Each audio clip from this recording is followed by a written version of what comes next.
প্রথমে দাঁতের মূল পারপাস হচ্ছে টু ক্রাশ দ্য ফুড, ছোট ফুডগুলোকে ছোট ছোট পার্টিকেলসে ক্রাশ করা। তো ক্রাশ না হলে একটা গোটা মাংসর পিস বা যাই হোক, এটা তো পুরো গোটা হজম করা সম্ভব না পেটের। তো ফার্স্ট কাজ হচ্ছে মুখের, কি দাঁতে ফুডটাকে ক্রাশ করলাম, ছোট পার্টিকেলসে আমরা ভাঙলাম, তারপরে ওটা আমাদের ডাইজেস্টিভ সিস্টেমে গেল, তারপরে যা প্রক্রিয়া ACL যা আছে তা দিয়ে হজম হলো। দ্বিতীয়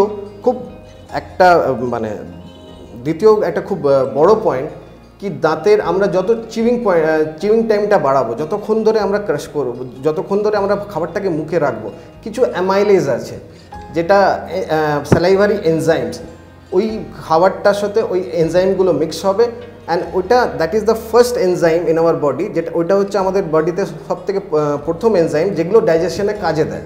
তো চিউইং টাইম যত বাড়বে, ডাইজেশন তত ভালো হবে। যারা খুব ভালোভাবে নিজের দাঁতেদের যত্ন করেন, অ্যাটলিস্ট ভিজিট এ ডেন্টিস্ট এভরি ইয়ার, বছরে একবার করে তো আসুনই। প্লাস যেটা আমাদের চোখে ধরে না, একটা স্টেন অ্যান্ড ক্যালকুলাস। স্টেন মানে দাগ, তো দাগটা হয়তো আমরা দেখতে পারি, তার জন্য আমরা খুব কনসার্ন কি আমাদের দেখতে খারাপ হয়ে যাবে, তাই জন্য হয়তো অনেক পেশেন্ট ডেন্টিস্টের কাছে চলে আসে। কিন্তু যেটা মারাত্মক জিনিস, দ্যাট ইজ ক্যালকুলাস। একটা ক্যালসিয়াম ডিপোজিশন দাঁতের ভেতরের দিকে হয়, নিচের পাটির ভেতর দিকে আর ওপর পাটির মোলার্সের বাইরে। তো দ্যাট ইজ ডেঞ্জারাস, বিকজ তার মধ্যে ব্যাকটেরিয়াল প্লাক ফর্মেশন হয়, ব্যাকটেরিয়াল কলোনাইজেশন হয়, আস্তে আস্তে মাড়িটাকে খেয়ে নেয়, নিয়ে তারপরে মাড়ি নিচের দিকে নামতে থাকে আর দাঁত নড়তে শুরু করে।